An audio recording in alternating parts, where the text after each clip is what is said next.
At para sa ating mga balita, China may babala sa ICC dahil sa paghuli kay Duterte.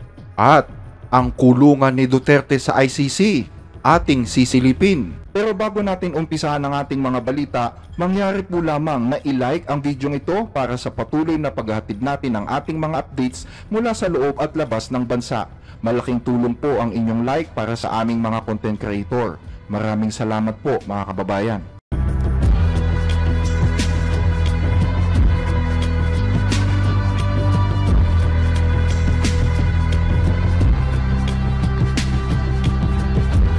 Binatikos ng China ang ICC kahapon araw ng Martes dahil umano sa pagpapaaresto nito kay dating Pangulong Rodrigo Duterte. Tinawag ng China na double standard at pamumulitika ang nasabing pag-aresto na itinago lamang umano sa kasong crime against humanity. Sa isang ulat na inilabas ng AFP, tinanong ang tagapagsalita ng Chinese Foreign Ministry hinggil sa kanyang reaksyon sa pagkakaaresto kay Duterte, kaugnay ng war on drugs noong kanyang administrasyon. Sumagot si Speaker Mao Ning at sinabing minomonitor na ng China ang mga kaganapang ito. Ito ay isang mahalagang kaganapan na tinitingnan ng China. Nakita ng China ang kaugnay na balita at mahigpit na sinusubaybayan ang pag-usad ng sitwasyon. Nais kong ipaalala na palaging iginigiit ng China sa International Criminal Court na dapat na mahigpit na sundin ang prinsipyo ng complementary jurisdiction. Gamitin ang kapangyarihan nito ng maingat at alinsunod sa batas, at iwasan ang pamumulitika at dobleng pamantayan. Naaresto si Duterte pagdating niya sa Ninoy Aquino International Airport kahapon. Yan ay matapos niyang dumalo sa isang event na may temang pasasalamat kay PRRD with OFW na inorganisa ng Kingdom of Jesus Christ sa Hong Kong noong araw ng Linggo. Batay sa datos ng gobyerno, hindi bababa sa 7,000 katao ang napatay sa ilalim ng kampanya kontra droga ni Duterte. Gayunpaman, tinutulan ito ng mga local at international human rights group at iginiit na posibleng umaabot sa 30,000 ang totoong bilang ng mga biktima. Matatandaan na noong kanyang termino, iniwan ni Duterte ang tradisyonal na pakikipag-alyansa ng Pilipinas sa Estados Unidos at bumuo ng isang independent foreign policy kung saan mas naging malapit ang bansa sa mga Tsino na karibal naman ng Amerika. Ang muling pagpapatibay ng alyansa ng dalawang bansa ay itinuturing na kritikal dahil na rin sa tumitinding sigalot sa pagitan ng Pilipinas at China sa West Philippine Sea. Sa mga nakalipas na taon, lumala ang tensyon sa pagitan ng Maynila at Beijing habang nagiging mas agresibo ang China sa pagharang ng mga aktibidad ng Pilipinas sa BRP Sierra Madre. Kabilang sa mga aksyon ng China laban sa mga sasakyang pandagat at tripulante ng Pilipinas ay ang paggamit ng water cannon, laser pointing, mapanganib na maniobra at pagbangga sa mga bangka, bukod sa iba pang mapanirang mga taktika. Ang BRP Sierra Madre ay isang barko na binuo pa noong ikalawang digmaang pandaigdig. Ito ang nagsisilbing permanenteng istasyon ng mga sundalong Pilipino sa Ayungin Shoal na kilala rin bilang Second Thomas Shoal. Ang Ayungin Shoal ay isang tampok na paksa ng sigalot sa pagitan ng dalawang bansa dahil na rin sa magkasalungat na claim sa lugar.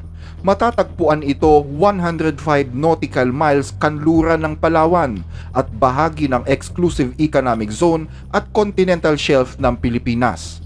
Noong Hulyo 2016, nagtagumpay ang Pilipinas sa isinampa nitong kaso laban sa China sa Permanent Court of Arbitration.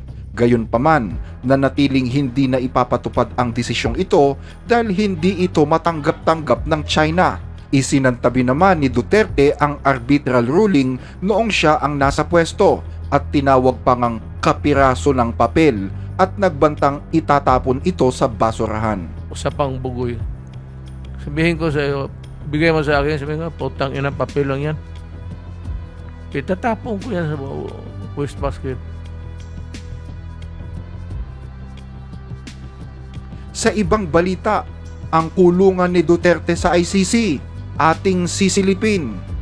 Inaasahang darating ngayong araw sa bansang Netherlands si dating Pangulong Rodrigo Duterte para harapin ang kasong crime against humanity na isinampa ng International Criminal Court or ICC laban sa kanya. Kaugnay pa rin yan sa programa ng kanyang dating administrasyon na lipulin ang iligal na paggamit ng droga sa Pilipinas. Sa kanyang pagdating sa Netherlands, dadalhin ang dating Pangulo sa isang detention unit ng ICC kung saan babasahin sa kanya ang mga panuntunan sa kanyang pagharap sa mga hukom ng ICC. Ang detention facility ni Digong sa ICC ay matatagpuan sa nayon ng Scheveningen sa The Hague. Ang detention unit ng ICC ay bahagi ng isang kulungan sa Netherlands at kasalukuyang may 5 iba pang bilanggo na nililitis sa korte.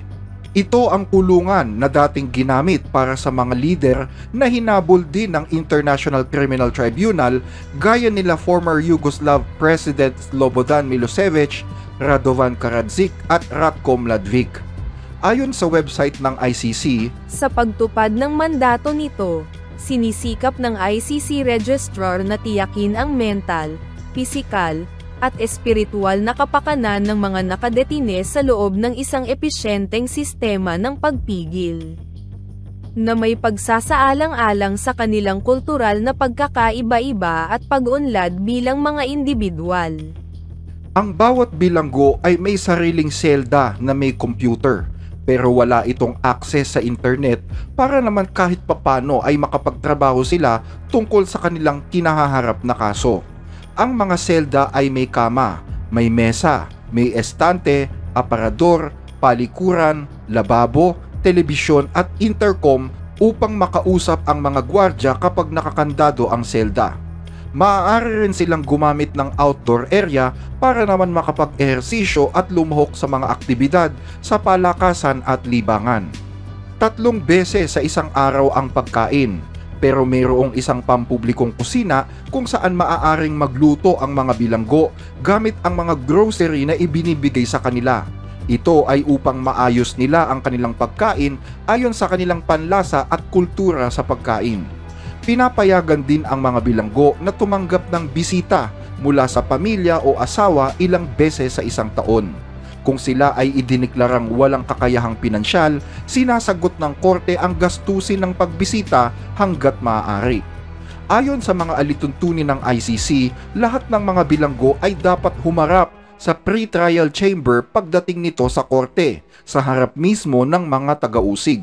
Layunin ng pagdinig na ito na beripikahin ang pagkakakilanlan ng akusado at ipaalam sa kanya ang mga krimeng ipinaratang laban sa kanya. Ipinaalam din sa mga bilanggo ang kanilang mga karapatan ayon sa Rome Statute, ang kasunduang nagtatag sa ICC. Kabilang dito ang karapatang humiling ng pansamantalang paglaya. Batay din sa Rome Statute, sa loob ng makatwirang panahon matapos ang pagsuko o pagkakaaresto ng isang tao, dapat anya na magsagawa ng pre-trial chamber ng isang pagdinig upang kumpirmahin ang mga kasong nais ihabla ng mga taga-usig. Sa pagdinig na ito, kailangang patunayan ng mga taga-usig sa mga hukom na may matibay na batayan ang mga kaso upang maniwala sila na ginawa nga ng akusado ang mga ipinaparatang na krimen, at kasama syempre ang mga sapat na ebidensyang nakalap upang ituloy ang paglilitis. Sa pagtatapos ng pagdinig, maaaring kumpirmahin ng mga hukom ng ICC ang mga kaso at ipadala ang akusado sa trial chamber. Posible din nilang hilingin sa mga taga-usig na magbigay ng karagdagang ebidensya, baguhin ang kasong isinampa o tuluyang ibasura ang mga ito kung kinakailangan ayon na rin sa desisyon ng mga hukom. Pero kapag nakumpirma na ang mga kaso, bubuo ang pamunuan ng korte ng isang trial chamber upang ihanda at isagawa ang paglilitis. Hanggang dito ang ating mga balita. Muli ay maraming salamat po sa inyong pakikinig.